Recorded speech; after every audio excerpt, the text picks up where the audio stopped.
Thanks for joining us today, everyone. My name's Dominic Delfino. I am the customer success principal here at Fieldwire. So what I do is I work with companies like yourself when they're evaluating Fieldwire and also when they're deploying the platform. So when in the deployment stage where Jenco's at right now, I work with your power user team to actually develop and talk about what types of activities do you want to perform in Fieldwire. And then after your team here at Jenco gave me some insight, I produced this training, and today's training will be an hour and a half. That's what we have allotted for, and I believe we will use the whole hour and a half. What we will be covering is how you, as someone who's going to be set up as an admin on a project, how you're going to be able to effectively use Fieldwire.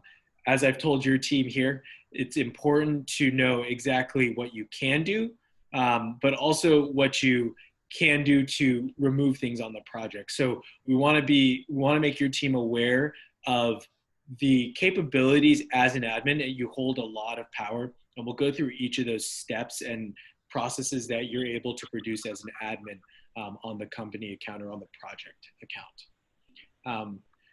My background, though, before we get going, is in the heavy civil world. So I did work as a project engineer before I joined the team here at Fieldwire. And I've been working with a lot of electrical contractors actually here in the last 2 years in my role at Fieldwire. So excited to be working with your team and seeing just the different things your team comes up with Fieldwire, because I know your team's familiar with FieldLens. We are transitioning, to this new platform, Fieldwire. So want to talk about just how you're going to be taking those processes and how you're going to be utilizing those in Fieldwire. So excited to see what your team is going to be doing with Fieldwire. And the main point of anything we're doing here in the early stages of Fieldwire usage is to ask questions. I want to make sure, everything you have questions to is get answered. That's either going to be through me or through your project champion team or your account champion team. But yeah, if you do have any questions, feel free to email me. I'm going to give you my contact information here at the end. But my role here is to make sure everything goes smoothly on your end and answer any questions. No question is a bad question. If you do have anything in today's session that you want to ask, feel free to unmute yourself. You can actually use the spacebar in Zoom to actually open up your mic so you don't have to click the mute button every time. Or feel free to chat in. I do have the chat option open on my end. You can find that either in your toolbar on the bottom part of your screen, or there's also the top part of your screen, depending on how you're viewing the Zoom platform today. So feel free to ask any questions, type into there, or unmute yourself throughout and chime in. I will pause for questions as well. So with that, I'm going to pause here and just, does anyone have any questions just up front or comments from Aaron or Chris or even Kelly? Anything you guys want to add in before we jump into today's product? I think you covered it pretty well. Most of the people on the team are already familiar with what the plan is and how we're proceeding. So nice. Let's press on. Awesome. All right, cool. So in today's admin training, we're going to focus primarily on the project. So when you're in a Fieldwire project, what you can, what you can't do. We'll talk a little bit here early on just about the setup of a project. This allows you to see just how the sausage is made. How does your team create these projects and get them set up and looking really nice and pretty for you, so you don't have to do that work. So we're going to talk briefly about that just so you can understand that process. And then we're going to jump into the project settings. So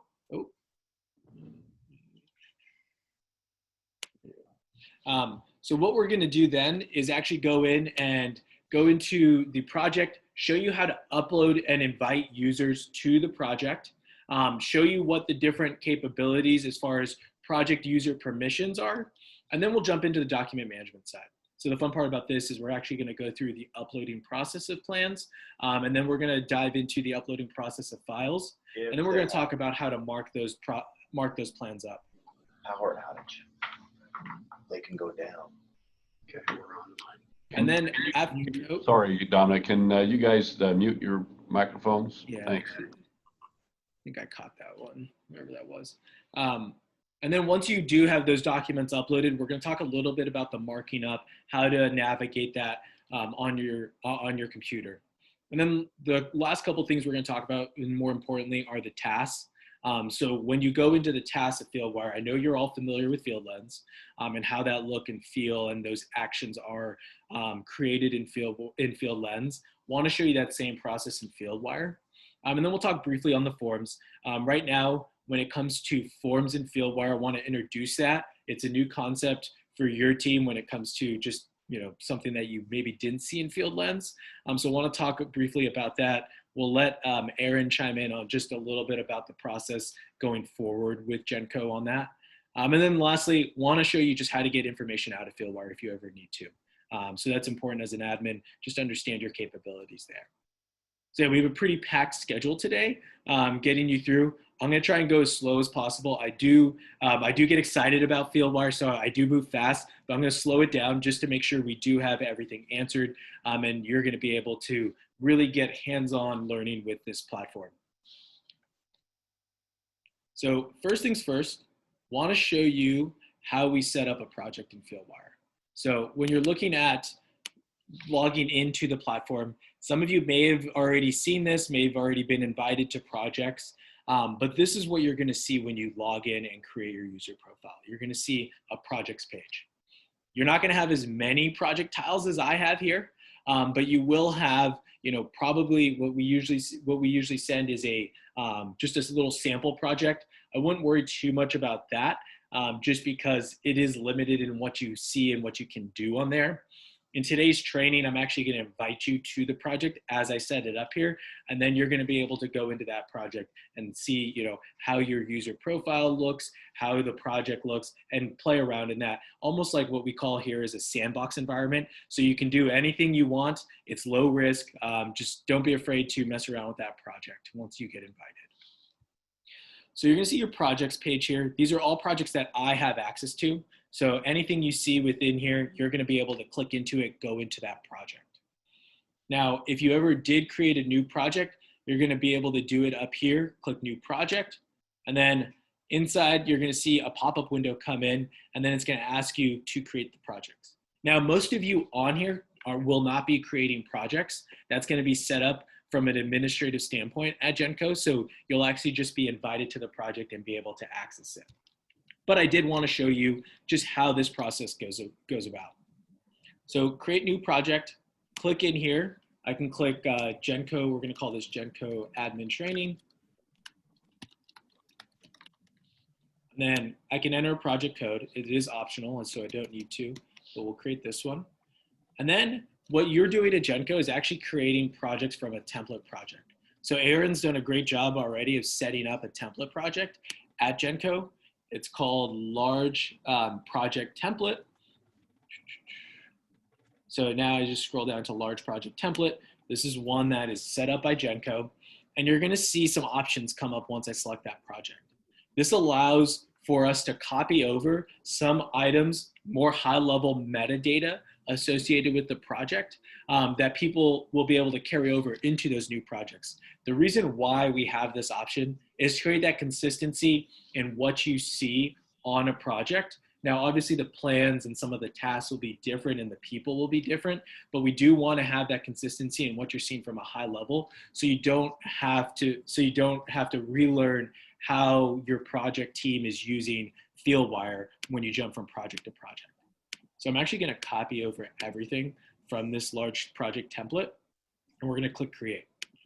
So now this project has been created, and now what I'm going to do is actually jump into that project. Here you see it come up, and invite all of you on here to this project.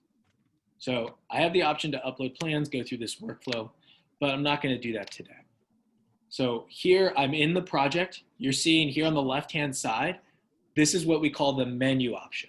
So when you go into the menu option, you're going to see your plans, you're going to see your tasks, any photo taken in Fieldwire is going to be there, your forms, so anything you're going to fill out from a form standpoint will be there, and then any files. So anything we see outside of plans, like submittals, like RFIs, product data sheets, we're going to want to put that into the files section. We even have the option for 3D models if you do need, if you do have one of those that you would like to upload. And then below here in the bottom, This is more of the administrative controls that all of you should be familiar with. You're going to be the ones to be able to access this area. You're going to first see the people's option here in the bottom left-hand corner. You're going to see the settings next to that. And then you're going to see the trash can icon. And we'll touch more on that when we get to plans. I'm going to pause there and just see if anyone has any questions or if anyone's actually familiar with this and has navigated through. But yeah, I want to pause here and just keep it open for everyone to ask questions.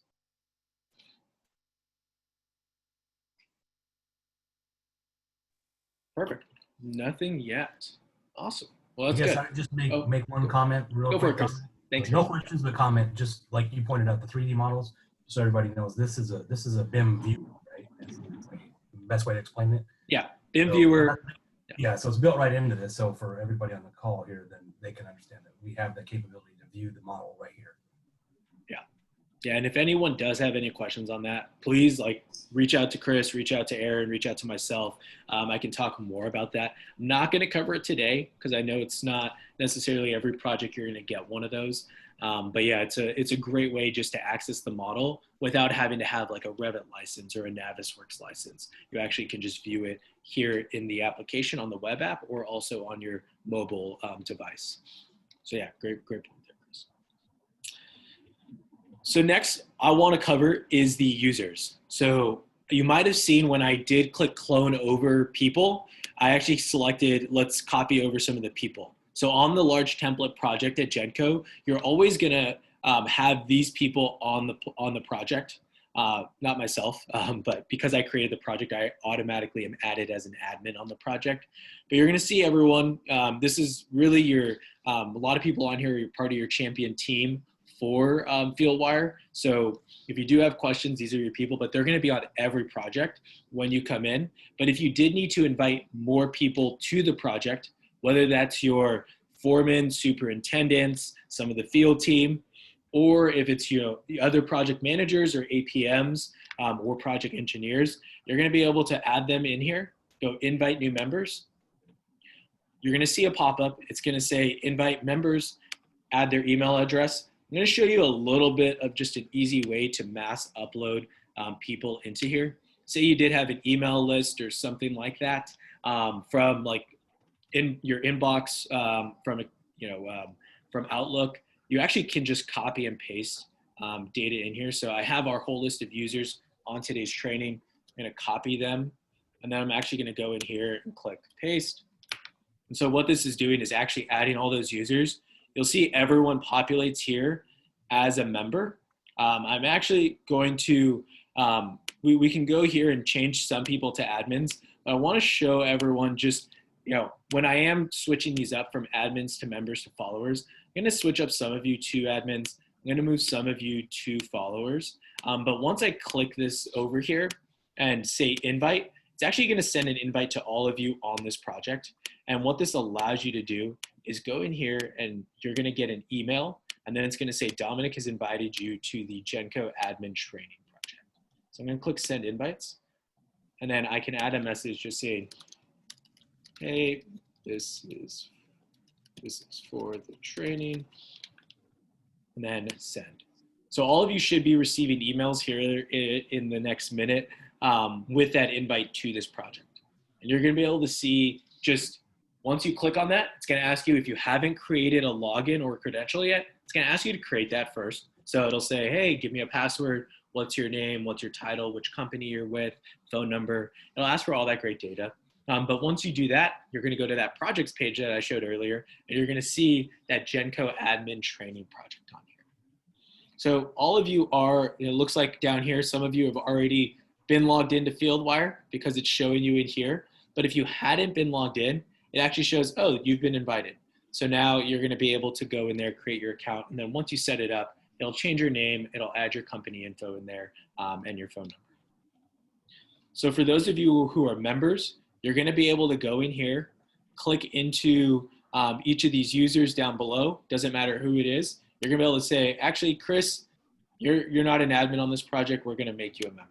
So I can actually go in here and move people around as an admin. I can move people to different permission levels. So just note that. I can also go in and delete people and remove them from a project. So that's important to know. As an admin, you have that capability to move people into different access levels on a project, but you also have the capability to delete them. So remember that. That's important to note, because at the end of the day, you can remove people from your project, you can add people from your project, and only admins are the people who can do that. So that's a big step on admin lesson training number one. You can remove and delete people from the project. You can always add people back. So say I did delete, let's actually use someone I know so I don't offend anyone. If I did remove Erin here from the project, it's going to ask me, can I remove her? Yes, you can. But then I can go down here. It's going to show recently removed. So I believe this is within 30 days, it'll show who's been removed from the project. And then you can just re-invite them to the project if you accidentally deleted them. So just remember that. You do have the power to remove them. Once you remove them from the project, they do not have access to it. You'd have to re-invite them like I just did, and then they'll be re-invited back to the project. Cool. Any questions on that? That's an important thing to know. You have a lot of power as an admin for people management on projects. Yes, Dominic, on the invite new members, when you click on that, there's no drop-down menu on that with a list of names already, correct? Correct. Yeah. So we actually do start to auto-populate. If you've been on a project with someone, so our dashboard reads, oh, you know, there's Dominic. Dominic, you've been on projects with Erin. So if I start to type in Killian, oh, is it Erin? Oh, because you're already on the project. But if I started to type in Amber, someone I use as an alias, if I start to type in Amber, her email address is going to start to pop up. So it will auto-populate as you start to type. So be aware of that. Like, you do have some type of smart read on users that you've been on projects with before. But yeah, I do recommend, you know, copying from a list if you do have that, like a distribution list for the project, because it is very simple to copy and paste. Yeah, good question there. Any other questions? Perfect. So let's talk about these 3 permission levels really quick. We're going to talk about them throughout the demonstration, or throughout the training, but I also want to just make mention of them here. If you ever have any questions about what you want, what these people can and can't do as their different user permission levels, you can always click on that little faint question box. It'll actually pop up and tell you at a high level what people can do. So you can see here, project admins pretty much can do anything. They can delete anything as well. So that's a big deal when you're, you know, taking plans and potentially deleting them. You're the only one who can do that. Same with files, and same with a lot of the task data as well. So just note, as an admin, you have the power to delete any information on a project. You're the only ones who can upload plans. You're the only ones who can verify tasks also. So we'll talk more about that as we go through the demo, but those are the 2 high-level ones. Yeah, Ralph, good question. You can invite someone to the project that does not have a Fieldwire account. So we allow that from a Jenco perspective. I'll let Chris and Erin kind of handle that one. But yeah, if someone doesn't have a Fieldwire account, they're just going to show up down here in the invited section. Yeah, I think we just have to be cautious of how we use that. Yeah. So a couple things on that, right? We want to continue to expand the user level down to like JWs and the lead guys. And so they may just have a Gmail account. So that way the foreman can say, here's some assignments to you, go out and do them. Those people can see the project, the plans, all the good stuff. Now, we want to only invite suppliers and vendors to the individual tasks that you want to assign them to. So we do have the capability to go up to 200 licenses right now. And we just want to use them wisely so that we don't, you know, exceed that number. So, you know, there's kind of 2 levels of what we're trying to assign people to and the access. So again, suppliers and vendors at the task level, but lead guys, foremen, those or JWs, those kind of guys, we'll open that up to them to be members as well. Yeah, good Okay, point. got it. Yeah, good point there, Chris. So that's a good segue into, well, what do these other permission levels have capabilities to do? So when it comes to the members, you'll see here when I pop this up, members, they can't upload plans, they can't delete plans. They can upload files to the Files tab, but they can't delete anything. So essentially, your member has full capability on the project to access all the information. They can make markups on plans. They can create tasks, add tasks, create forms. They just can't really delete anything or upload plans. And then their user management isn't as robust as yours. They can invite people to the project, but those people who they invite to the project won't be on there until an admin approves that person coming onto the project. So a couple of things they can do. We like to say they can do everything. They just can't delete things and pretty much add people or delete people from a project. So they can add files and things such as that. So if they get something in the field, they can scan it and upload it right then and there, and it's added to the file on the job. Correct. Yeah, they can upload to the Files tab. They just can't delete anything from the Files tab. Perfect. Okay, that's perfect. Yeah. And they can add task also, Dominic? Correct. Yes. Thank you. Yep. Good questions. Good questions. And then I put Chris as a follower here just to show you the last restriction. So when Chris was mentioning, adding your people or adding your vendors or suppliers to just a task, this is that capability. So followers, they do have the least amount of access on a project. It's our bottom level at a project. They will be able to see all files and plans on a project. They just won't be able to mark them up or add information. So when it comes to a plan, they can see the data, they can see the file data. They just can't go in there and mark up the plan with any highlighters, lines, comments. They can create tasks. So they can only see tasks that they've created or that you've put them as what we call a watcher on.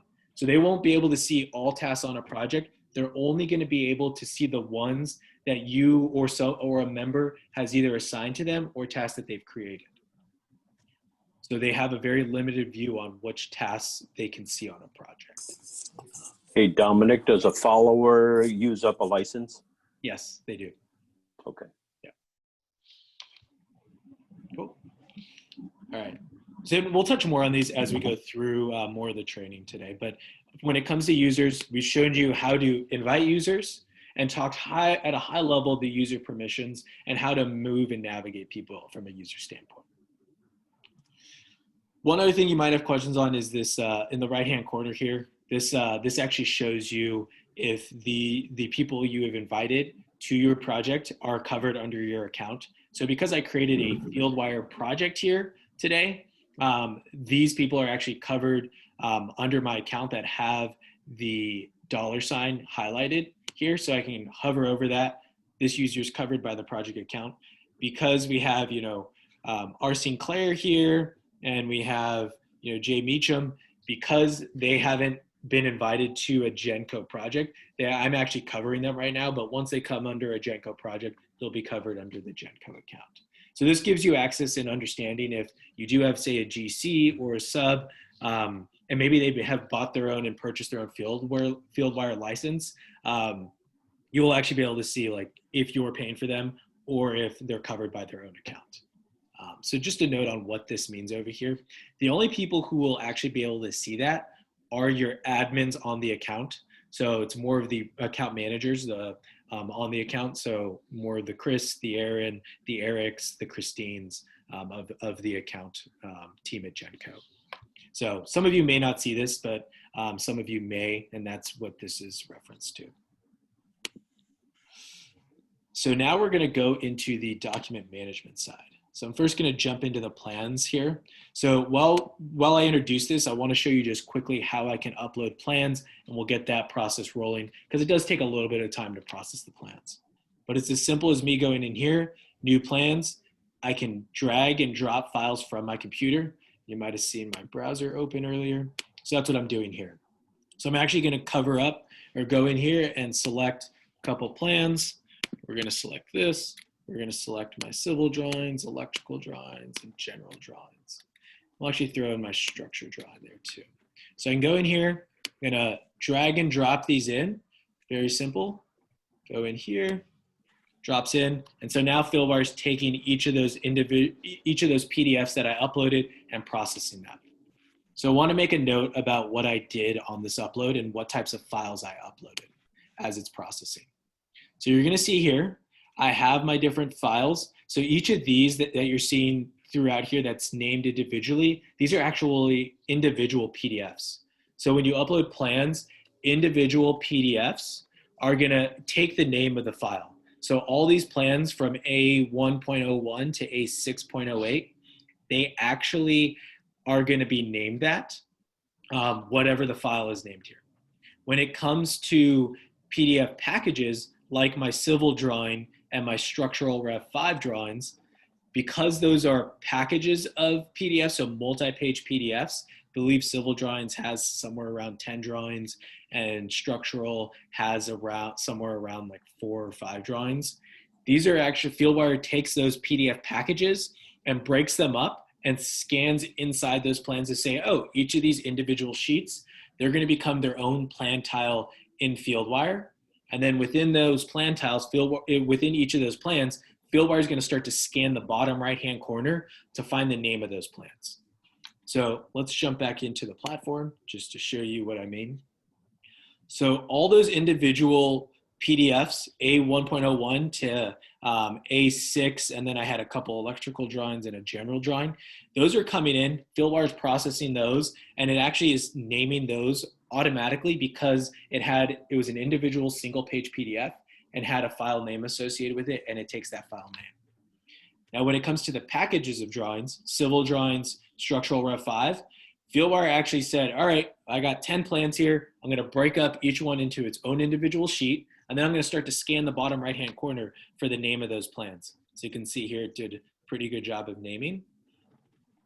And then it asked me to confirm the names of the plans. So when Fieldwire actually names the plans and uses our scanning software to name those plans, you can see it comes in here and it tells you, hey, you have some issues. We're going to tell you, oh, we've named these plans for you.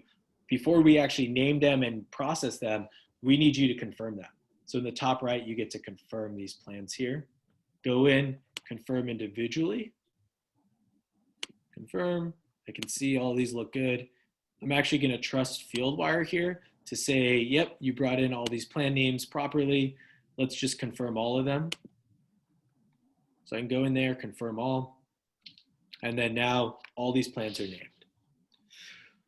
And then it looks like we actually have a version conflict. So that was going to be my next step, but let's pause before we go into the version conflict side and just take questions on this uploading process or comments.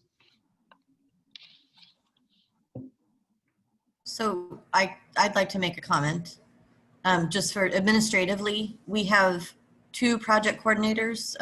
When Nancy gets back, Christine Alleman and Nancy will both be available to do these uploads for you and do the confirmation.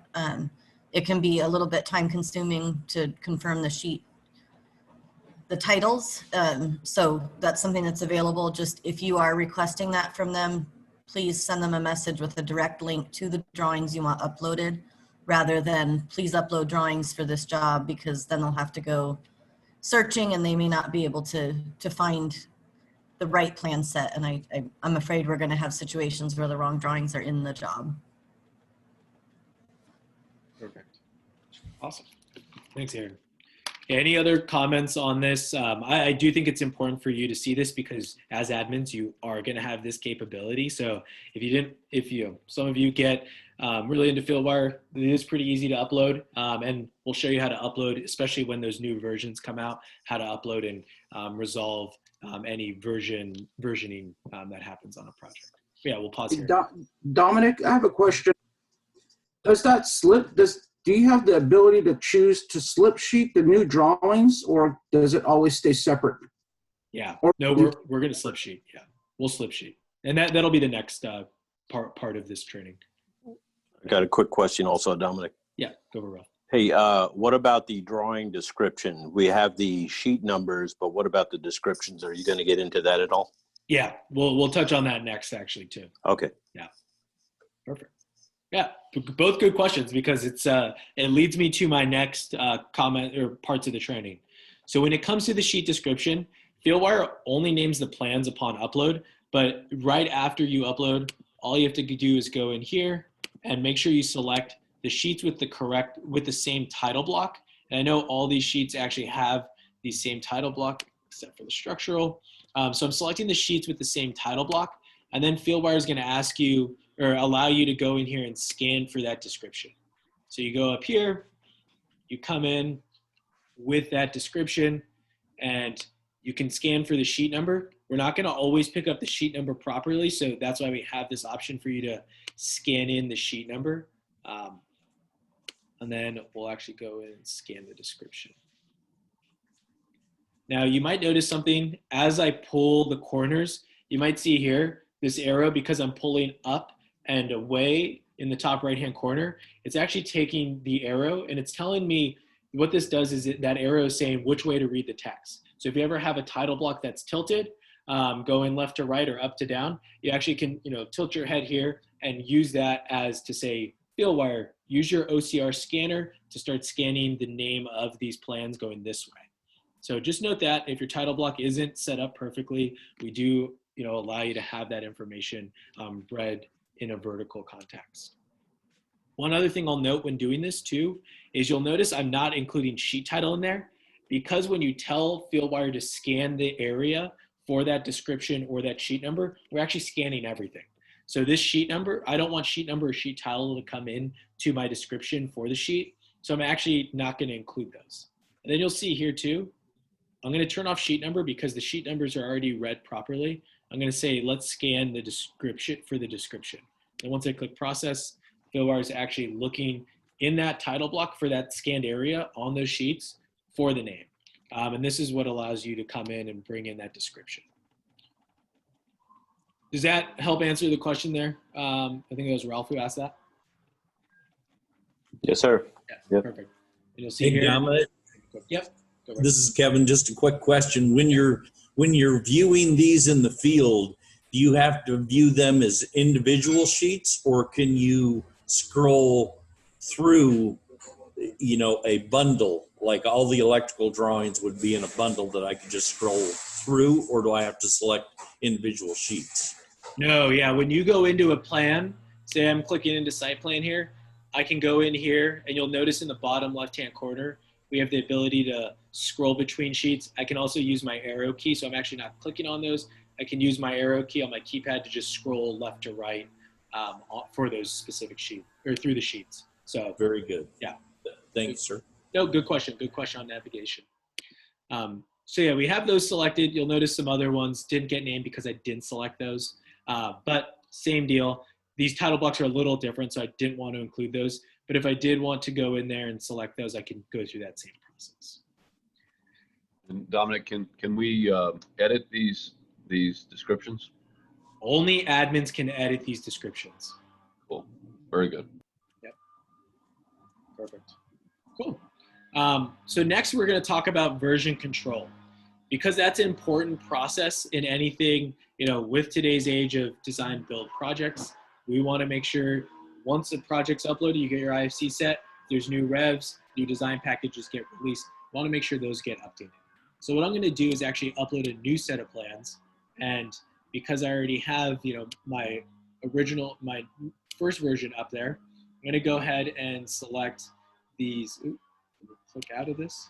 I'm going to select my C drawings because those exist already. And then I'll actually do what I call the addendum 1 package. And yeah, we'll select just those.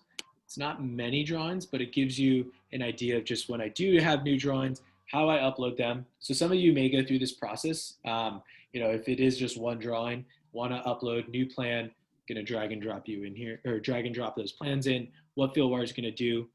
C4, C5, those are already named because they are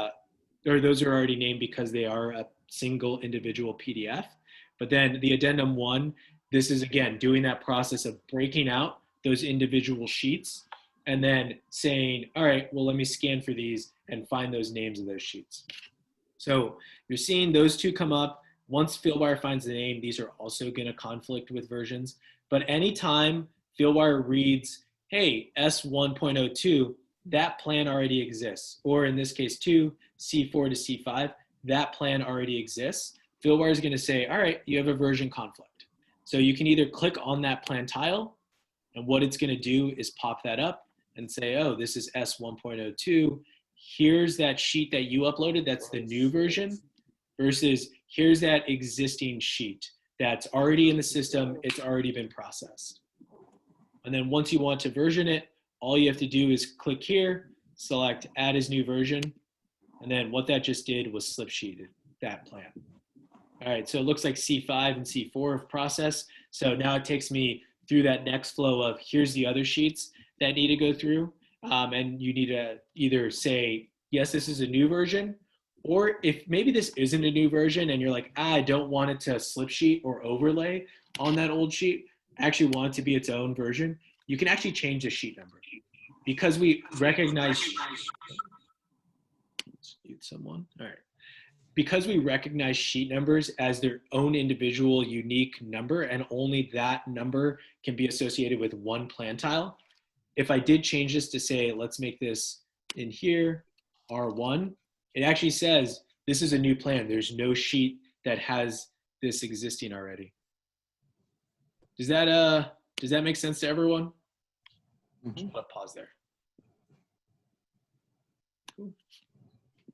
All right, and if I do come back here and say C5.1, add his new version because C5.1 exists.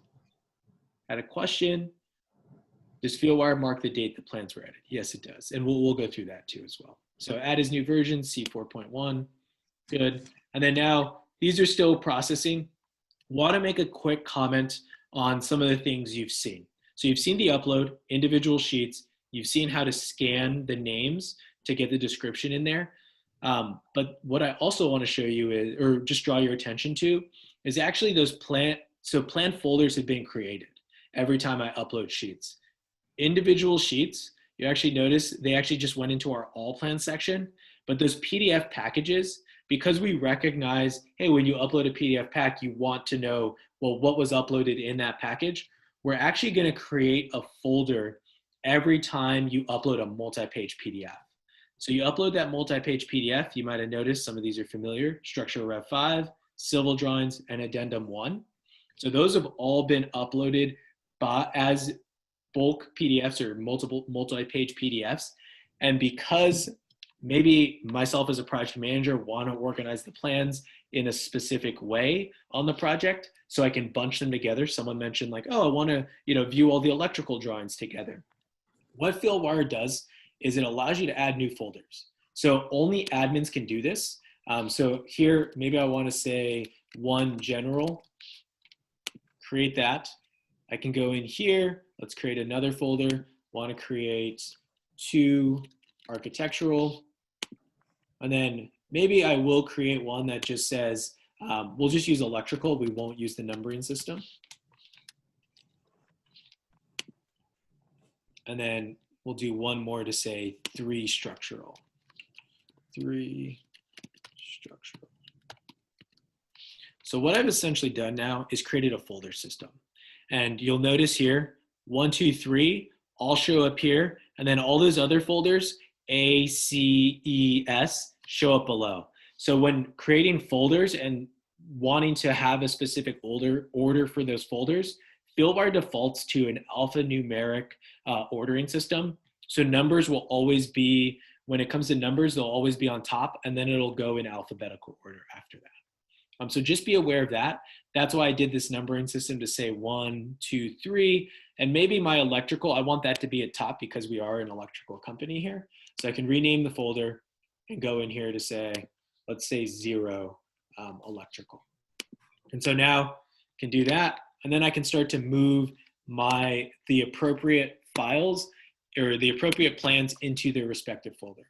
Can do that a couple ways. Select the architectural set here, can drag and drop them into the architectural folder, move those in there. Now you'll see 18 plans are in the architectural side. If I wanted to move these here from an electrical standpoint, we'll go in here and we'll actually move to folder. Then you can see here, I can select, move that into electrical. So a couple ways to move plans around. Only admins will be able to move this around. So say your admin does, say, Christine, or is it Chrissy or Nancy? Say they upload your plans for you and they didn't put them in a folder order. You can go after the fact, create your folders, move them around because you are the admins on a project. So just wanted to draw attention to that. Then if civil drawings, let's get rid of this. Maybe we can just change that. If I did want to move these structural drawings, I can move them here, move them there into the structural folder. And then now I can just say, let's delete this folder because I don't need it anymore. But we default to actually giving you that folder name. So a couple other things just to note here. We do have the folder set up. We have a version conflict here with that package I uploaded. You'll see here at the top, this is where you're going to see that banner. Every time you see a banner here, whether it's yellow because you haven't confirmed the names yet, or it's red because you need to resolve a conflict, that means you need to do an action. That'll always show up at the top of your screen as an admin, and you want to make sure you take care of these because these plans do not get processed and seen by everyone if they are not taken care of. So right now, if you're a member on this project, you're actually not going to see this version conflict option, and you're not going to see those plans. So I have to make sure I go in here, resolve these plans, click R2, add as new version, and then you can see Fieldwire did a good job of picking up the names on these. I'm just going to say resolve all. So we've gone through versioning, we've gone through moving your plans, we've gone through naming them. The last thing someone mentioned was actually taking the date and looking at when those plans were uploaded. So Fieldwire does this a couple ways. You go up here to version control. You can see when I click in version control, what this does is it shows you just the most recently updated plans within the last 90 days. So here we're going to group them by day usually. So here you have multiple files. These are all the files that were uploaded today.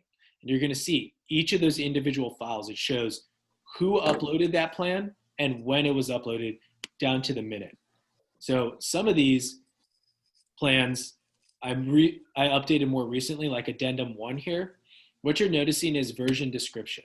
So version description is that it shows you in the bottom left-hand corner of every plan what this version name is. If you wanted all of these to be, oh, everything in here was this is taking all those files. These were all IFC.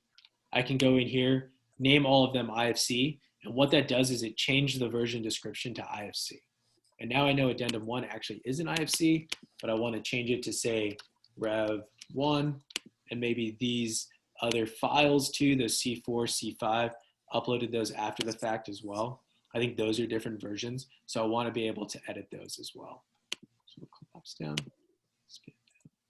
So yeah, any questions from anyone on just this process so far?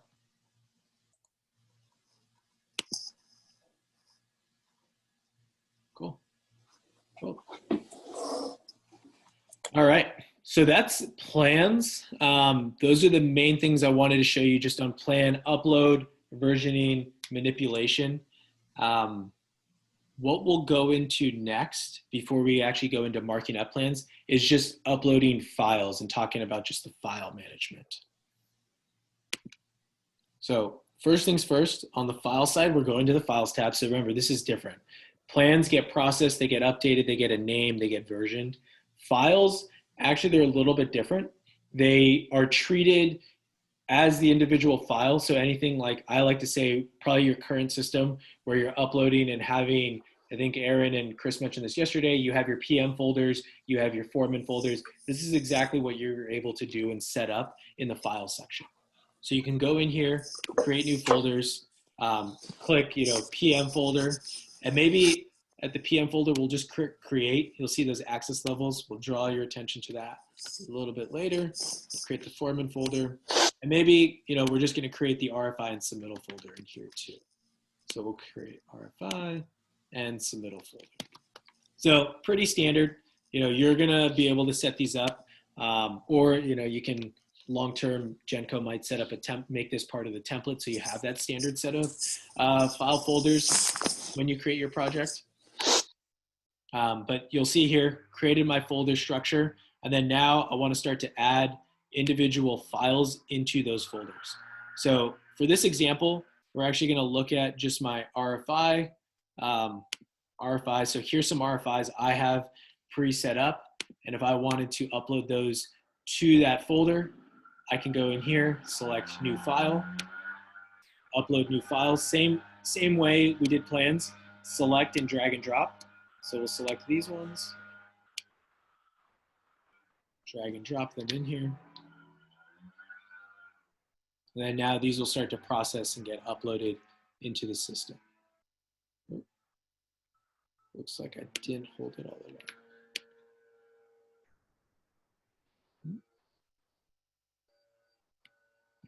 Sorry. So yeah, now these files populate in there. And some of these RFIs are actually multi-page PDFs. The difference with plans and files is we're actually keeping that whole file together. So these are PDFs. You can upload Excel files. You can upload Word documents. You can pretty much upload any type of file. The only difference between uploading a PDF and any other type of file is PDFs, you're actually going to be able to edit those and mark those up within the platform. So here you're seeing this RFI load. It's going to be that whole PDF. This one I think is like 3 pages for that existing utility conflict. And then as this uploads and comes in, you'll see the markup toolbar up here. I have that ability to go ahead. Oh, this is only 1 page. I can go ahead and mark these up. So I can still mark up anything in the plans, but because it's a PDF, that's the only reason why I can mark it up. If it was a Word or Excel file, you would have to download it and view it and edit it in your own, in either Word or Excel, as an example, and then re-upload into here to show those changes. But with PDFs, we actually allow you to mark up in the application here. So yeah, that's pretty basic on just getting information into the file section and uploading that information. Any questions just on that so far, comments? Hey, Dominic, if you download an Excel sheet or a Word file, make modifications and re-upload it, will it create a new revision, or is it going to be a duplicate of another file in there? Do you need to rename it as a new revision and possibly remove the original? Yeah, great question there, Eric. So you have a couple options. You can upload as a new file, and then when you upload as a new file, it will say, oh, you can make it Rev1. It'll have, the parentheses Rev1. Or if you did want to just save over something and have it in the system as the same name, you can actually go up here and say upload new drawing or upload new file, and what that'll do is actually save on top of it. We won't keep the version history. So if version history is important to you, I would recommend just creating, Rev1 or, putting the date at the end of it, and then just having it, it'll end up being below that existing file. The reason why it's nice to sometimes upload on top is if it is linked to any plan, it'll actually save that. It'll still have that plan. It'll still have that link to that plan. If you upload a new file, you'll have to relink it to all those plans. So just a note there on just what you can and can't do with that. Okay, good to know. And then the admin is still the only one that can upload that new file over an existing revision? Correct, yeah. Only admins will be able to see the buttons I'm showing here, but a member will still be able to go in here and see new file and upload a new file. They won't be able to delete an existing one or save on top of an existing one. They'll only have the download option and the tagging option. They won't be able to see this upload, this edit, or this delete button. Okay, perfect. Thank you. Yep, good question. So one thing wanted to point out here is you might have seen when I created that new folder, or if I click into any of these folders, you'll notice there's that edit folder access. So only admins will be able to see this. What this allows you to do is say, hey, for these files, only admins can see these, or only admins and members can see these documents. So this gives you a little bit more of that custom permissions on what those people can see depending on their user level. So great example would be, what you mentioned with adding your vendors onto the platform. Maybe, your vendors are going to be added as followers and you don't want them to see, your information in here. So as a PM, maybe you're going to say, actually as a PM, only admins can see this. So not, none of our members, none of our followers, but maybe for foreman folder, you're going to say, yeah, all our foremen are going to be members. So let's actually make it so only admins and members can see this folder. And then all these other ones are default to all users. So anyone who's on the project, who's added to the project, can see all these documents. So this just gives you a little bit more control on what files people see within the Fieldwire platform. Yeah, any questions on this?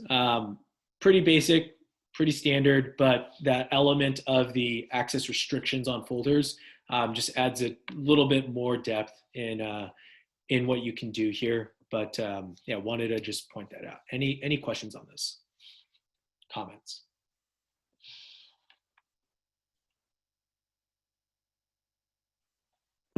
Great, cool.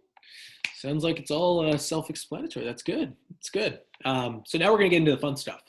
We're going to go jump into the plans at Fieldwire. And we're going to take about 10 minutes here, and we're going to go through and just walk ourselves through the different plans here at Fieldwire and what the options we have within each of these plans. So I like to go to A2.01-1 because we actually set up a version. We have a version in here of the plans, and it gives us a little bit more insight into the different naming conventions I've named here. So first thing I want to draw your attention to is what Fieldwire has done. So Fieldwire named your plans, but also what Fieldwire did here was actually find these detailed callouts. So you might notice these little red dots. Those weren't on my original plans. Those were actually created by Fieldwire to say, hey, A3.01, this plan already exists, or this plan exists on the project, and we're going to link to it. So A3.01, click into that, click on that little hyperlink, we call it, and now that drawing is hyperlinked. I can click to that drawing, view it here, looks great, looks good, and then I can go here to the back button to show A2.01-1 was my original drawing, saw my detail call out, now I want to go back to where I was. So nice little element. Fieldwire does the work for you when this happens. Now, it may not happen all the time. Just want to set the expectation here. What Fieldwire does is, hey, we scan all the sheets to look for text, and any text that comes in here, we're gonna database that, hold it into our system, say, hey, A3.01 exists. It's a plan on this project. When that plan gets uploaded and it's named in the description, we're going to start to link to that. So just a note there, it has to be the name of the sheet. So if you did say add, in the A3.01 sheet, say you added A3.01-1, we're not going to link to A3.01 anymore because that drawing technically doesn't exist. Remember, it's all based on the sheet number here. So make sure those sheet numbers are correct. And then when I click into that, you have that link. But I want to draw your attention to A6.04. You'll notice this actually isn't linked in here, nor is A6.05. And the reason being is I actually haven't uploaded those drawings. A6.04 is in what I call the interior elevation package, and that actually doesn't exist yet on this plan. If I were to upload those drawings, Fieldwire would, you name those plans A6.04, Fieldwire would eventually link that plan in here and have that hyperlink. But because that plan doesn't exist, can't link to it right now. So just note that's probably why your plans aren't getting linked is A, the name's wrong, or B, that plan just doesn't exist on the project. So the linking is a great time saver because now it gives people access to those plans quickly, field, web, whatever you're using. It's going to give you access to those links and to those plans, and it does it for you. So you don't have to set those up. Now, if you did want to ever set that up, we do have a mechanism to link plans manually. We did have a question from Aaron. Yeah, good question. So we do have an option to go in and actually compare sheets. So I think that's what Aaron's mentioning here in his comment. You can go in and see here the different versions of your plans and go in and go into the older version if I need to look at the IFC set, and I can see the old version watermark. But then I can also go in and say, well, I want to see what the differences are between these two drawings. So I can either scroll back and forth between them, not that helpful, or I can click in here and say compare. And then what this is saying is, all right, you have your two sets of drawings, Rev 1, IFC. Let's compare them. Before I click compare, just want to make mention, I can also just compare different types of drawings too. So if I did know A2.01 and I wanted to compare that and overlay it with my electrical drawings just to see, where my lighting fixtures actually lay out in the room, I can actually go in there and make sure and confirm that they are there. You can see here, I can type in E3 and I can actually have and select that drawing. For this example, we're just going to keep it to the different versions so you can see the differences between the two plans. So I'm going to click compare. It's going to ask me to align the sheets. And then when I align the sheets and they look aligned, for this drawing, I know they're already aligned. I'm just going to click compare here. So once I know they're lined up, click compare, and then Fieldwire is going to start to process it. Aaron, is this what you were talking about, just the compare function? Yeah, so what it was, Kevin had asked the group if Fieldwire marks the date that the plans are added, almost like a timestamp. And in one of the live projects I have the date. So every time I update a sheet or we supersede a sheet, something like that, the original version, I have the date on. So when I look at that list that you just popped up for comparisons, I can see that, on 6/20 of 2020, this sheet was added, 7/4, 8/12, whatever it may be. And then those are my dates that show up, but I don't actually, I didn't know, I thought that it actually time stamped it or watermarked it, but I wanted to have you address that if you could. Yeah, so I think what you've seen there, Aaron, is with Fieldwire, we default to saying that description of the version is the date it's uploaded to the platform. But I went in and changed what those different version descriptions, we call them, meant. Mm-hmm. But as an admin, you actually have the option to go up here into version control and say, hey, when were these plans uploaded? So I can see, oh, this one was uploaded by Dominic on this date and this time. And, here's that file that was uploaded. So you do have that option to go in and do that. I can see that, but I didn't know if the other guys could, but regardless, they can still see the versions that are in there as far as this is the newest and these are the oldest as far as their history. Correct. Yeah. Yeah. Only admins will see this version control button in the top. So if you are a member on this project right now and you're trying to find that button, it's only admins will be able to see that. But every person on the project will be able to see the version description there. So if you do want it to be more related to the date it was uploaded, you can definitely keep the date in there. That's what we do by default. But if you wanted to have more of a naming convention that you're used to seeing in like the description notes, version description notes, you can do that as well. Yeah, good question there. Good comment actually to touch on. And then, so in compare mode, you'll see between those two versions, I'm going to see, red means dead. So that's on the older sheet. Blue means new. So anything that's blue is on the newer sheet. Anything that's red is on the older sheet. And then anything that's gray or black is actually anything that has stayed the same. So for us, if we did want to, look at, maybe highlight this just to show like, hey, this is part of the older set. And then when I'm done with this, can actually go in, click to Rev 1. And then it's showing, hey, there was a wall there at some point, and I've highlighted it.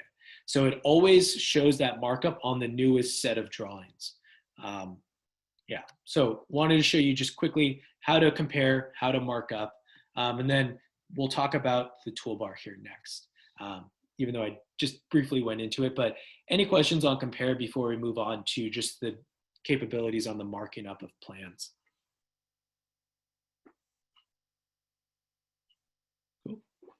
All right, we'll move in. So quickly, just touching on what I call the edit options. delete markups or tasks, undo, edit markups or tasks. So what these 3 buttons allow you to do is actually move and navigate on specific items. Because I'm an admin, I can actually go in and delete items. So I can click here, that markup I made, I can start to click on it.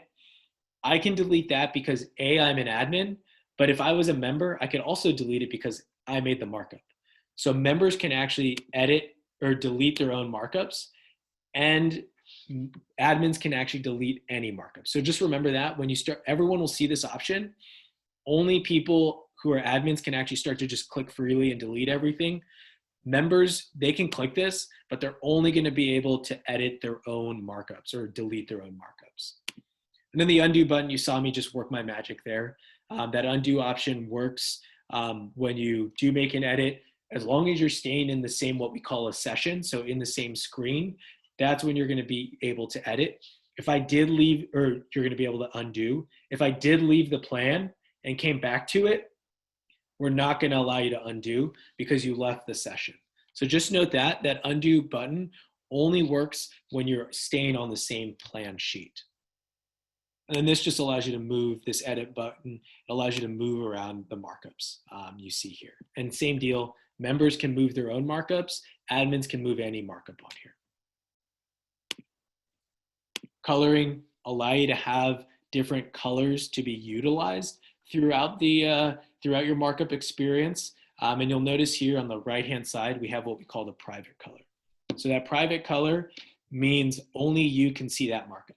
So if anyone's on this plan sheet, and some of you maybe, I don't know if any of you signed in, but if I create this private markup and I am on here and I make this and draw a square on here, I'm the only one who can see this. So you're seeing it on my screen, but if you go into this plan right now, you're gonna be able to see probably this highlighted markup, but you won't be able to see this one because it's purple and it's private. The only option is for me to see that. Now, if I wanted all of you to see it, I can go in and right click on it and go into the details and actually change the color of it. And now it'll be orange, and now you all will be able to see it. So just note on that color, you can always make your own markups private to you, but you always have that option to change it to another color. And then once it's changed to one of those colors, that's not the private color, everyone will see it. So yeah, that brings us to a good point here. Every markup you make outside of that private color is seen by everyone. And it's synced because you're on the web, when you're on the web version here, it's synced automatically to everyone. So for any of those of you following along at home, on your screen, you actually can go in here and start to mark it up. And as you mark those plans up, it'll start to populate on this plan sheet, live as we're going through the demonstration. Yeah, go for it, Aaron. Are we able to see if Ralph went in and made markups and I go in here, can I see that it was Ralph that made those markups? Yeah, bringing me to my next point, Aaron. So any markup that's made, you can go ahead, anyone can go in, right click on it and go into the details. And what you're gonna see as an admin, and because I made this markup, I can change some of the elements of it, but down here is the info on those markups. So you're always gonna see who created this, when it was created, and if it's modified, because I moved it, it actually shows like, oh, there was a modification made to this. So it shows the last modification made to that markup. So you get to see Dominic here, and then 2 minutes after he created it, went in there and was able to see that or make a change to that markup. Now, if I do this and upload it to say this is dark blue now, it'll actually reflect that time of the change. So 10:05, my time. Yeah.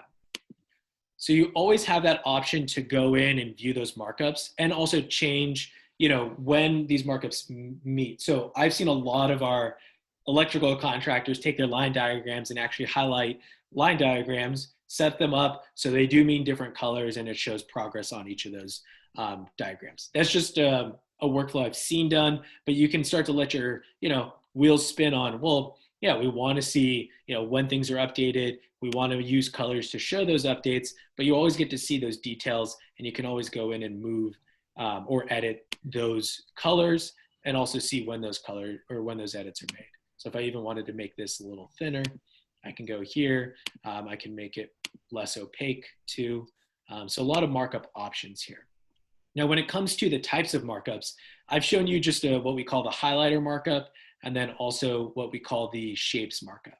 A couple options here. First is going to be the measurements. So here I can go in, measure those plans.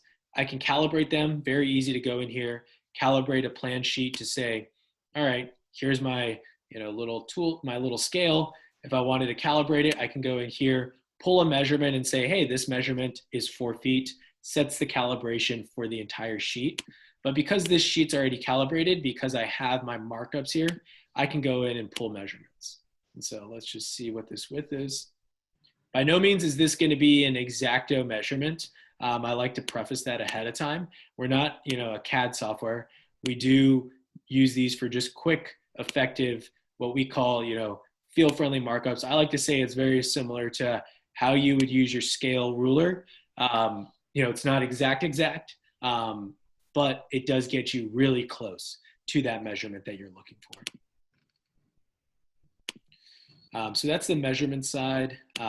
When it comes to these other ones, they're pretty self-explanatory. Don't want to spend too much time on them, but text box, can generate a text box on here, type in, training, and then make it a certain size, and then exit out of this, and then that text box is created. Again, because it's a markup, I can right click on it, go into the details, edit it, change the name, change the color, change the size of the text. So a lot of options there. Shapes, lines. I just invite you to play with these. They're really intuitive if you've used any type of markup software. So don't want to spend too much time on them. But any questions just on the marking up or the toolbar here outside of these two top items? Anything? Yeah. Does it tell us when something was deleted that doesn't show there anymore? It won't tell you when things were deleted. Okay. Yeah. And then also the undo button. Can you do item by item, or does it do everything you've done to that page when you hit the undo? Yeah, it does everything that you've done to the page. So, and it's in sequential order. So because I made that training, made the size moves, and then now you're seeing, so it's all sequential. So you can't pick and choose what you want to undo. No, you would have to go into each individual element and just either delete it. So that's why I'm always cautious on using this trash can icon. I would say you just go in here, right click, and delete the individual items instead of selecting this and going free on deleting items. Good questions. Hey, Dominic, are you going to go into hyperlinks at all and maybe hyperlink something to a file already? Yep, that's the next move right now. Okay. So we'll move into hyperlinks. Here on the hyperlink side, I have 4 options. So these 4 options are connecting a plan, very self-explanatory. If I wanted to drop, say, my electrical, here's my lighting footprint. If I wanted to put in my lighting plan on here, E4, I can now drop my lighting plan on here so it is linked. So now, like the auto hyperlinks worked, I can add my own individual hyperlinks, and now everyone who has access and can view this plan will see that hyperlink there. The next one next to that is our photo hyperlink. So if you did want to, we use this as progress photos because you can take photos in tasks. I don't want to touch on that, but here, if I did want to add a photo, I can add a photo, and then these photos are accessible to everyone who can see this plan. So you have that capability to link photos directly to a plan as well. And then the last 2 I'm going to touch on. I won't touch on this one, but it's our forms link. So if you have forms that you're using and want to link those to plans, you can. But the main one I want to touch on is the file hyperlink.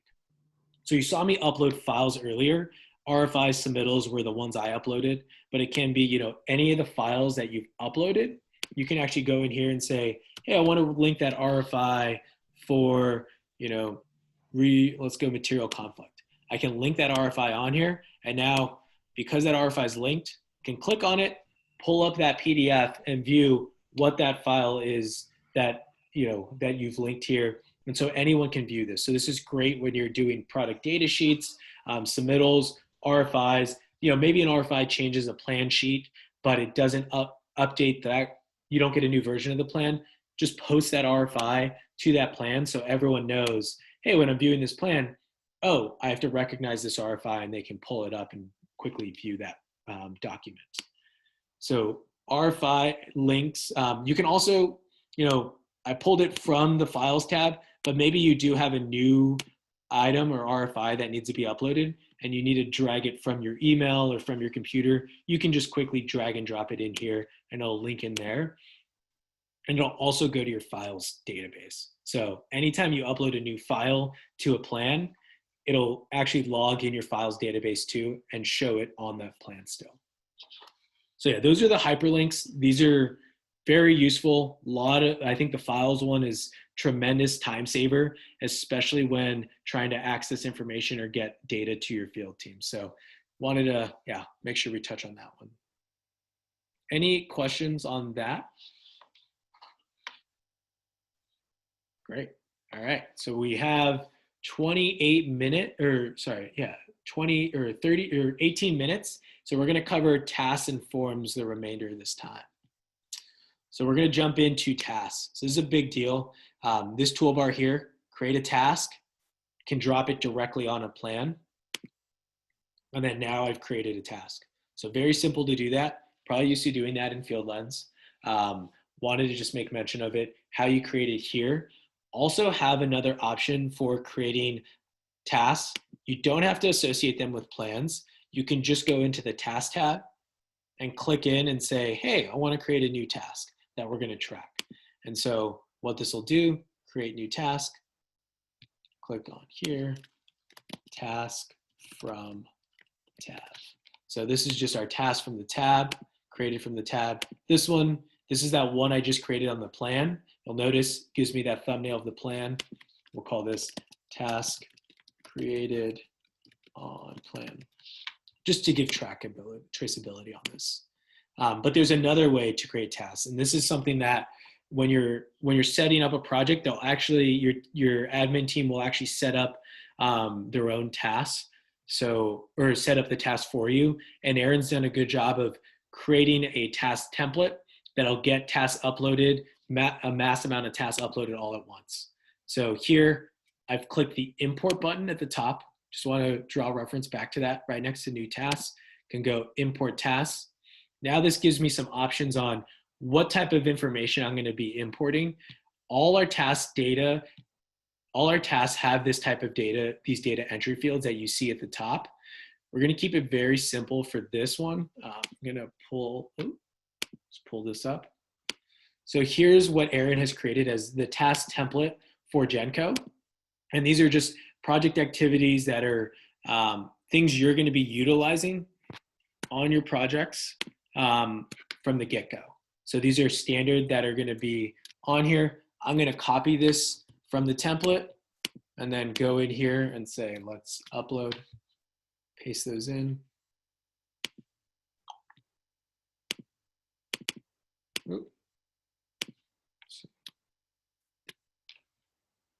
So now that I've pasted those in, you'll see they come in, and everything on here with the title, they're going to be named. They're going to have what we call the priority level. They're going to have their categories, and they're going to have descriptions of these tasks.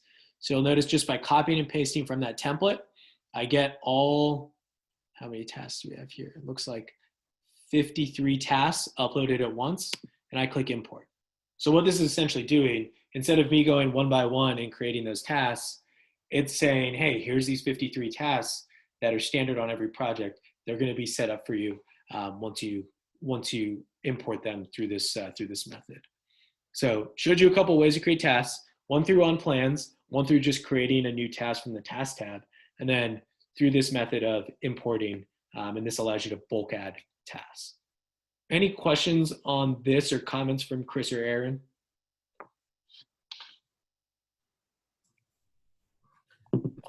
Excuse me, I think you hit the nail on the head. The admins are going to mostly be setting this up front, and everybody's pretty familiar with this standard template here. So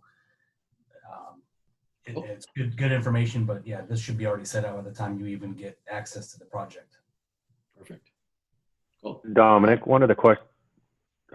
was a question, Dominic. Are we able to assign the task before we import it? Definitely. Yeah. So great question, Elena. So there was a column for assignee.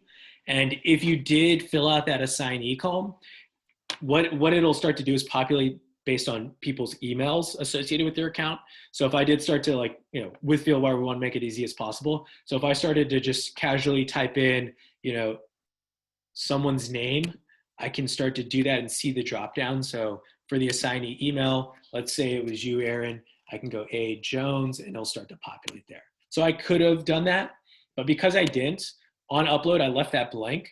So all these tasks are assigned to me now. So, good for me. I get assigned all these tasks, which I think is totally fine. And you can go after the fact and go into those tasks to see and bulk select those tasks to say, hey, I want to assign these to someone.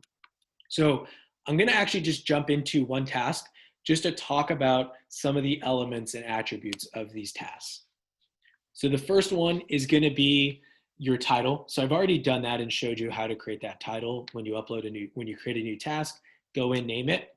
But then on the right-hand side, you're going to see your different attributes. Excuse me. You're going to see your status. So this just tells you, what the status is for that task. We have 3 different statuses: priority 1, priority 2, and priority 3, and then completed and verified. So with this, priority 1 to 3 just means it's open. You're going to signify at Jenco what these actually mean. P1 will mean something to you, P2 will mean something to you, P3 will mean something. But then when a task is completed, anyone can complete that task, but only someone with admin level access can verify it. Because I'm an admin on this project, I see that verified option. If I was a member or follower, I would only see the completed option. And I would only be able to complete. The reason why we do this is what we call two-step verification. Someone completes it, it shows up in your completed column, and then oh, I'm an admin, let me go take a look at that. When I see it is done, I can move it over to the verified state. So you'll see it already moved over to the completed column. The assignee is that person who is assigned that task. We only allow one assignee per task, but if I reassign this to someone, say I reassign this, we'll use Aaron here. I know Aaron gets a lot of notifications already. So I'll assign it to Aaron. Aaron gets notified that she's been assigned this task on her mobile. She also gets notified in her notifications center. Here you can see I have 99 plus notifications, but she'll get a notification up there too. And one thing you notice too that happens is it tracks, oh, it's been assigned to Aaron here. So we do track, anytime there's a change on the attributes, it'll be tracked within here. So I have a question. Yeah, go for so it. When you do these assignees, only one person can do the task at a time. So say there's 4 people that need to complete this task. You have to reassign the next person? You don't need to, Elena. So anyone can edit this. So members can see all tasks. So they're able to go in and edit tasks that they see. Followers can only see tasks they've been assigned or that they're what we call a watcher on. So if you can see the task, you can go in there and add comments and edit it. But they're necessarily not going to get notified unless they're assignee, right? You're going to get, yeah. Say our contract reviews have multiple people have to sign, have to process. They have different tasks, I guess, within that, in order from start to finish. How do they all do that if just one person is assigned? Yeah. So the assignee just shows responsibility. The biggest difference is just showing who holds it at that time. But if you need multiple people to get updated when, say, a status change or there's a comment, that's where you're going to have watchers. So maybe Elena, maybe you need to be updated whenever there's an update to this task. So now I've added you as a watcher. So if I did make a comment in here, say, need to get updates, anyone who's a watcher will get a notification. So Erin just got a notification because she's assigned, but also because she's a watcher. And you should have got a notification now too that says, need to get updates. It'll show this task, and you'll be able to pull that task up. So anyone as a watcher will get updates from the task, and anyone who can actually view the task can go into it and make comments. Okay, Cool. Thank you. Yeah. Really good question, because I know you want to be notified. You want to get those updates. So if you do want to get updates, just add yourself as a watcher in there. Or if you need to set this up so, maybe other people need to get those updates, just start to add them in here as well. And to add to that, we're going to be using lists for people who need to, assign the last person to approve, let's say on the contract, but we'll use the checklists of everyone else and say that they've acknowledged they've done what they're supposed to do. Perfect. Awesome. Yeah. And so now what we'll do is just look at the plans and start dates and end dates. So if I did want to add this to a specific plan, can easily do that. I think these tasks don't necessarily lend themselves to plans, but you can always go in, add that task to a plan retroactively. So if you did create a task and it didn't have a plan associated with it, you can go in, add it to a plan, and always, unlink it too. So that plan tab, location is just more for what you create on drop downs. I won't touch on that right now, but just know you can create a list of locations that you can associate tasks with. I think the more important one though is the start and end date. With your lean philosophy at Jenco, you want to know, hey, when are we committing to specific dates and when are we putting those dates down? You'll see here, as I create the start date and end date for this item, it's going to start to show, and it's going to start to show those changes that are made within here. So I show start date, end date, shows that I made those changes, shows Dominic here, made those changes on this date. So you show committal here. And then once you actually populate those start and end dates, we actually have different views that show you this from a calendar perspective. And we'll touch on that moving forward, but wanted to just touch on those as the attributes. Any questions on the attributes or any comments from Aaron or Chris, just based off some of the information that's being carried over from Fieldlens. There it is. So I have a comment, I guess. So the notification that I got, it's not going to notify you in your email. It's just going to notify you in Fieldwire while you're logged in, right? So if you're not logged in, you're not going to see it. So it'll notify you on your app. So if you have the app downloaded, it'll have a little pop-up like your email or text messages that say, hey, here's, you need to get updates. Okay. It will send an email. We just delay the email because if you do get a quick comment and you have comments back and forth, we don't want to be firing away emails. So it gives I believe it's a 5-minute buffer just to make sure like we're not flooding your inbox with all those emails. Got it. I just got it. So, okay. I see it. All right. Thank you. Yeah. Good question. Yeah. So that's a nice thing too, is you've set it up so you get email updates when there's comments made. But I think the in-app notifications, as long as you have the app downloaded and you're signed in under your user profile, you'll get notifications via the app. Cool. Yeah, Aaron, any other comments? I think the last one I didn't cover that I had noted is your categories for Fieldwire. They're the same that you had with Fieldlens. So when you have your different categories, it's going to be pretty seamless in the transition. Right, and we'll probably add to these categories, but for the moment, we just started with the task categories that we use with our import. Perfect, cool. Great, so here, you see your different priorities in here. So if I did move some of these over, I can actually bulk select. You'll see I'm ticking the boxes here, and I'm just doing them between the different items, and I can select those. You'll see up here it has the actions. It shows, hey, I've selected 4 tasks.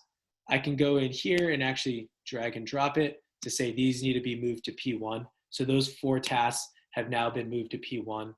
If I do select other tasks here, and maybe I know these tasks that I'm selecting need to be assigned to, let's say Chris here. So I can go up here to actions. I can go into batch edit. And then this allows me to say, all right, these 4 tasks or 5 tasks that I've selected, I need to assign them out to not myself, but I want to assign them to Chris. I can search Chris's name. And I actually want to change the start date to all of these to be today's date. And I want them to be completed by the end of the day. So like I did with the individual task and changing those attributes, I can actually bulk edit and change those attributes. So now I click Save Changes, and now it's made those changes to those tasks. So you see that change happens pretty easily and seamlessly. I can bulk edit just to allow for that all to happen. But what I want to show next is how quickly I can filter for those categories. Because you've used those before, if I wanted to see, well, let's just look at the admin tasks. I click on admin here, and now it's only showing those tasks associated with that admin, or with that category admin.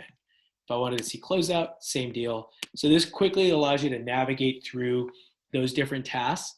And then also wanted to mention my tasks, watch tasks, and all tasks. If you wanted to see every task on a project, quickly see all tasks. Now it shows everything. If I wanted to see just the watch tasks, so those are tasks I'm a watcher on, showed you that little descriptor. If you're a watcher on a task, these are the ones you're getting notifications on, essentially. And then my tasks, these are the ones you're assigned. So just some comments there.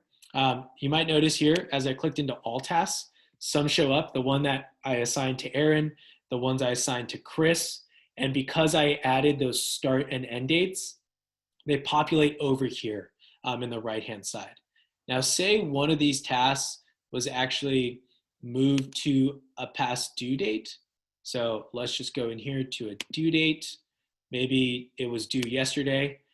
If it's past due, it'll actually show up and move to the left-hand column here as overdue. And you'll notice there's also a due date, due today dropdown. So if it is the due date or the end date is today, it'll populate in the due today. And then anything between the start and end date will actually show in progress here on the left-hand side. So just a nice visual from our Kanban view to see our different statuses, but also items that have been scheduled. And that leads me to just the scheduling aspect of Fieldwire.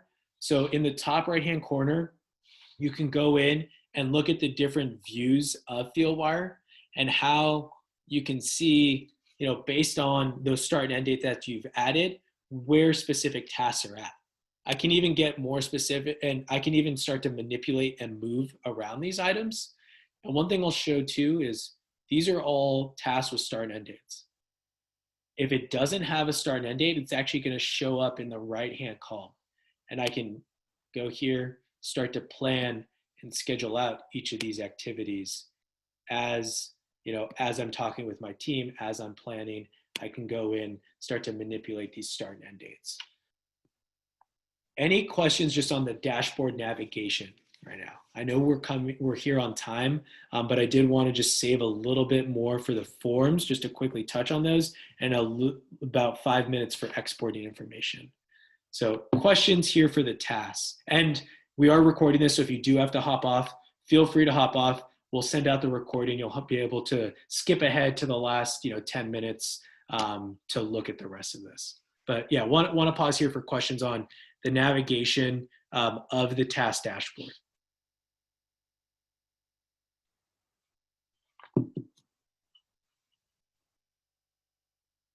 Great, cool. All right.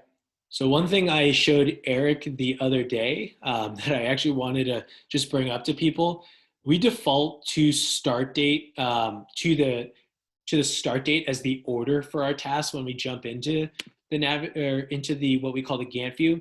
But if you wanted to see it by assignee, so if we wanted to say, oh, let's just sort it by who it's assigned to, you can see here, it shows my block of Dominic's tasks, shows, oh, here's one of Aaron's tasks, and then it shows Chris's tasks. So you can actually sort by different things such as status, category, plan and location, or our default start date. So this just gives you more visibility into what's happening, into viewing those tasks, especially when projects get to thousands of tasks. You're going to want to be able to filter, manipulate, view that information how you want. And that's where the sorting option and the filtering option allow you to go in and say, let's pare this view down. Instead of showing me all 55 tasks, only show me the tasks associated with, Chris, the task assigned to Chris. So now it just takes that view, filters it down here. So yeah, just note that navigation there is a key instrumental part in you being quicker, you being more lean on how you view, how you navigate, how you access this information. And then any of these tasks, you can click on them, view the information in there. So if I clicked on this, I can see all the data, click out of it, and then I'm back to my view there. So making it easy for you to view and get to this data. The last view I'll show you is what we call the grass view. Very simple, just gives you a nice overhead view, visualization from a graph perspective to see which tasks we have open. You can see the count here, and then you can group them to say, oh, actually I want to see who has the most assigned tasks on my project. Maybe I need to lighten the workload. So this just gives you the numbers and the metrics behind your task data on a project. Cool. So yeah, that's dashboard navigation. That's everything on tasks. I think when it comes to just your dashboard here on the web view, you have a lot of great things you can do. When it comes to actually manipulating or editing information in that individual task, you have quite a bit that I didn't cover, but here in your task, you have the option to add text. You also have the option to add photos or files directly to these tasks and what we call forms. So a lot of great data that can be added to this task, including what we call the checklist. So Aaron mentioned, you're going to use checklists to go through your sign-off flow. You're going to have what we call templates. Right now, there's no templates on this project, but you're going to have a set of checklists that you're going to be able to add to tasks that allow you to say, hey, we need sign-off from foreman. Then we're going to want to have sign off from super, and then you can go down the list. So you can create these checklists on the fly, or you can just create a checklist template. And what this will allow you to do is say, hey, we want to add this checklist. This checklist has 5 consistent items that we'll add that people can go through and start to sign off and check the boxes on. So just note that checklist is going to be available at some point. It's going to be part of the development plan with Jenco, but just know you can add those on the fly as well. And then part of that information too is just adding, files. So I can choose from my files here. Maybe I need to tag an RFI to here or a specific contract. You can upload a file individually, and then that file is linked in the task. So very similar to what you're used to in Fieldlines when it comes to attaching files and attaching items. But the one I want to touch on is forms, because forms are going to be something you utilize. You can attach forms to a task. So here I can simply go in here, say, let's create a form. Maybe it is just an RFI form that we'll use, conflict of material, create that form. And the difference between a task and a form is going to be, your task is going to be more of a conversation and a back and forth accessing data. A form is where you're going to be filling out specific data fields that you need to at some point, share with someone, or you just need to be able to have it exported out so you can, utilize it as what we traditionally see in a form. So the nice thing about Fieldwire forms is you can custom build these. They're not static. You're going to be able to export out the information, and you're going to be able to track these on our dashboard. So here I've created the RFI. You can see just a basic form. This is all editable. You can fill it out. Aaron's going to create some good forms for the company. You can see it's attached here, but I actually want to reference our forms tab to show you where that form lives. So that form is going to live here in the forms tab. Because I attached it to that task, it's associated with that task and lives in there, but it also all forms created are going to live in our forms section here. So it actually looks like Aaron's created the feeder schedule in here. So if I did want to create that form, I can go in, create new form. Looks like she's still creating that, so it's not published. But if I did want to create any other form or create a form to fill out, all I have to do is go into new form, click on that form, give it a quick descriptor, today's date, 9/2/20, and then now I can start to fill out that form. So as admins, you're going to always be able to create forms and edit forms and view all the forms. As members, you're going to be able to create forms, but you're not going to be able to go into and edit a form that you're not assigned. So that's a big differentiator with the forms section. Admins create, edit any form. Members, they're going to be able to create forms and edit the forms that they're assigned. Followers, they're only going to be able to edit forms that they're assigned. They won't be able to create their own forms.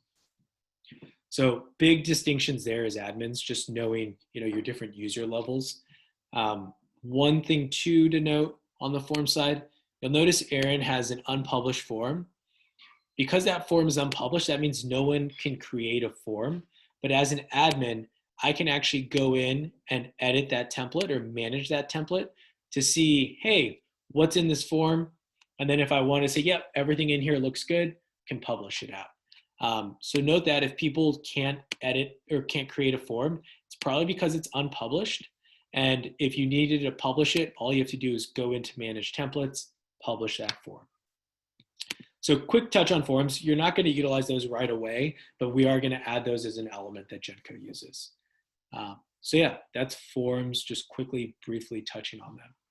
Any questions there before we talk about exports for the last 5 minutes? Great. Cool. All right, so when it comes to exports, you're going to be able to export a lot of things in Fieldwire. First thing we're going to touch on is plan exports. So when it comes to the plans, you're always going to be able to select a set of plans. It either can be all plans by selecting up here. It can be just a folder like I select here, or it can be individual set of plans that you pick and choose to export. Whenever I click those set of plans, I go up to actions, I click here, I go to export, then I can export out these set of plans. Nice thing about Fieldwire is you can say what you want in that export. If you want all your markups, actually let's not do my private, and attachments, plan links, form links, any type of links, you actually can export out and say, let's export that out. What it's gonna do is send you an email with those plans in a zip file. So you'll have to download the zip link, and all 4 plans that I just exported will be in that link. If I wanted to do an individual plan, all I have to do is go into that plan, select in here, go into actions, and then I can go export as PDF. And then so what this is doing, it'll show up in here in my web browser, just because the way I've set it up, it'll show up in here as an export. So what these exports look like when I'm just normally viewing them in any PDF is going to be what you see here. So I have my A2.01-1. You can see this is a different drawing, but you can see all the links are in here, the photo links, all the different markups. So it'll have all that data in here, and it's live. So you can actually move and edit that information if you need to. And then any file, you'll notice as I hover over that, it's actually a live link to that file. So if you do have files embedded into your plans and you export and say, oh, we want to include the file links, it'll actually include those files in the export. So yeah, there's that. Any questions just on the plan exports? No questions. All right, great. Next, we'll touch on task exports. So from a task perspective, you can export any tasks if I just click into it and say where the messaging's at, if I wanted to share it. So at an individual level, I can actually download or email this individual task item. So if you did want to, maybe you had a lot of good information in here, wanted to share it with your subcontractor or vendor, you can export it or email it to them directly. If I export as a PDF, this is what you'll see. But if I did just say, oh, I want to email it out to someone, it'll actually show up here and it'll give you that email option. So you can say, let's send it to this person. Here's the title of that email. Here's the message in that email. So you have a couple options just to export out an individual task. When it comes to a report, so maybe you wanted to get all tasks under the admin category, I can actually create reports. So Aaron's actually created some reports for you already, the 7-day tasks and the past due tasks. So what the 7-day task report that you're going to see, these are going to come standard because they're on your template. What this one shows when I click into it is all task data, and then it's going to say any task that is ending in the next 7 days. It'll show up and it'll send out to these email recipients on Saturday. That's what this is showing. What you're going to see here is this is going to be auto-generated, so you don't have to download and send this report every time. It's actually going to be sent out to this email address, so Aaron's email, every Saturday, and it's only going to filter down to show the tasks that are going to be part of the next 7 days or the next full week. So a lot of options to filter. So if you ever want to custom create your own task report, you can say, oh, maybe I only want to see the ones assigned to specific individuals.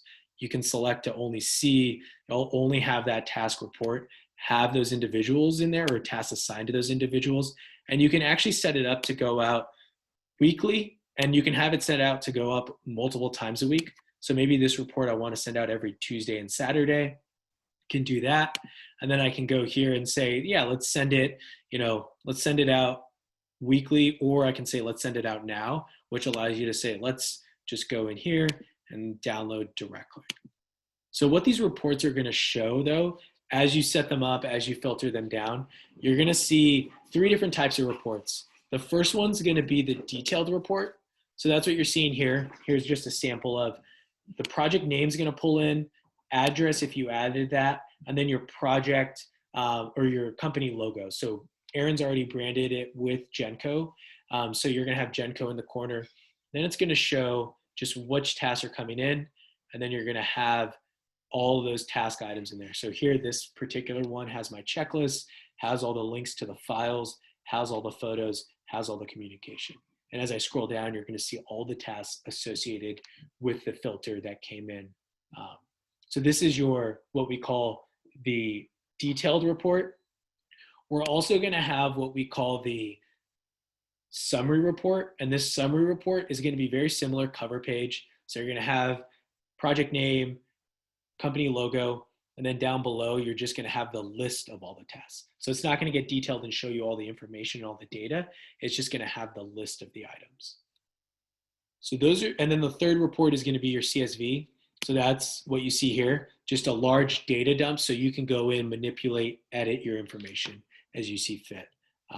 So yeah, this is going to have a lot of data in it, but it's manipulatable. It's, you can use your Excel tricks to go through and parse through the data. And so that's the report exports. The last one we'll talk about is just getting your forms exported because that's important. So if I need to go in, say you did have a list of forms, if you wanted to go in and select all my daily report forms, click that folder, then you just go in here and export and say export as a PDF or export as a CSV. The PDF is just going to generate each individual form that you select, and it's going to have it as an individual attachment to an email. So here you'll receive an email.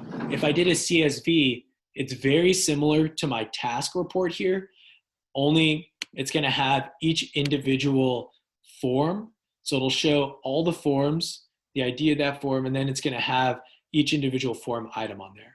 So, and the form data associated with it. So you can export your form data in a CSV as well. So just note, plans, export, you can do your layers, tasks, use those reports to filter down and set up a schedule for how you send out your tasks, or you can just individually export tasks. And then forms, you can export them in a CSV or in a PDF. And that's the exporting I wanted to cover today. You can export out photos, you can export out files. There's just not much to it. They're individual exports of each of those files. So yeah, that's everything today. I know we went over, but appreciate you all sticking with me on this and getting through and asking good questions. But yeah, anything here for the last 5 minutes, I'll just leave it open and stay on the line.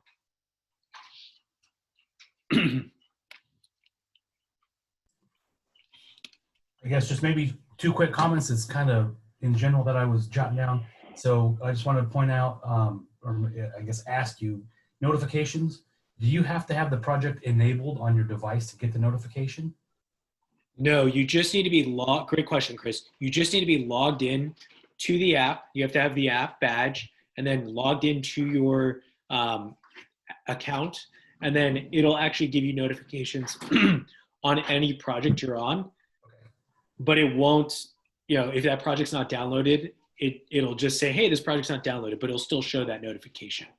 Okay, so then you could still go to the web interface for, right? Because I think, some folks that are on multiple projects might run into some difficulty if they have 40 jobs that they're on and their device cannot sync all those to that device. So, all right, perfect. And then I just want to confirm, so you have the default setting for all users to get the daily email, basically that says, here's your daily report of any task that's assigned to you, correct?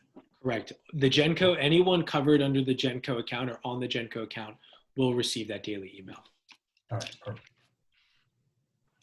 I have a question more for the, I guess, Jenco team and you being admin, Dominic. Our source will be OneDrive going forward. So plans, prints, things such as that, RFIs, submittals. So as we're importing these things into the jobs, the live updates will live in OneDrive? Question? Yeah, so that's part of the two-way sync, and we're working with Chris to get that set up. But yeah, if we do have the sync capabilities set up within the project, those updates, anything you make in Fieldwire will be updated to that OneDrive folder that you set up. Okay. Yeah. I at the end of that, with the permissions and not being able to delete, that eliminates 90% of my concern.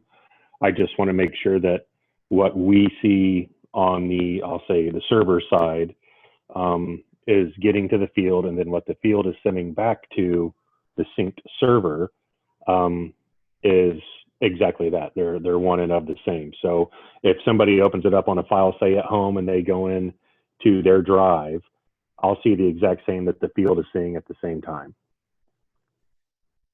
Yeah, and we want to be cautious on that because you will have to set up that sync. And I personally, and I can default to defer to Aaron or Chris on this, I would try and view everything in Fieldwire and make those edits, just because when you do view it in, say, an Outlook or in OneDrive, you're not going to have a lot of the capabilities you would see in Fieldwire.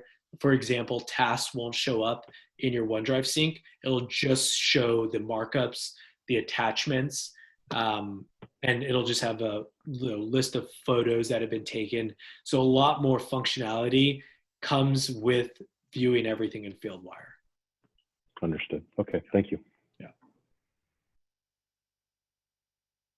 Dominic, very good. I have to fly, but thank you. Good session. Thank you. And Aaron, I believe it was you last time, Aaron Jones. We did just update all files. So anything in the file section, actually, you can go up to 50 megabytes now. I know that was something we talked about. So wanted to make note of that. That just came out this last week. Great news. That means we can get all of our full submittal packages in there without breaking them down. Thank you for that. Yeah. All right, perfect. I have to drop as well. Cool. All right, awesome. I'll send a recording of this to everyone. You'll all have my contact information. And yeah, we'll get this out to you. And yeah, thanks everyone again. You'll have my contact information in that email. And yeah, feel free to reach out if any questions do come up. Sounds good. Thanks you, Dominic. Everyone. All right, take care. Thank you. Thank you, Dominic.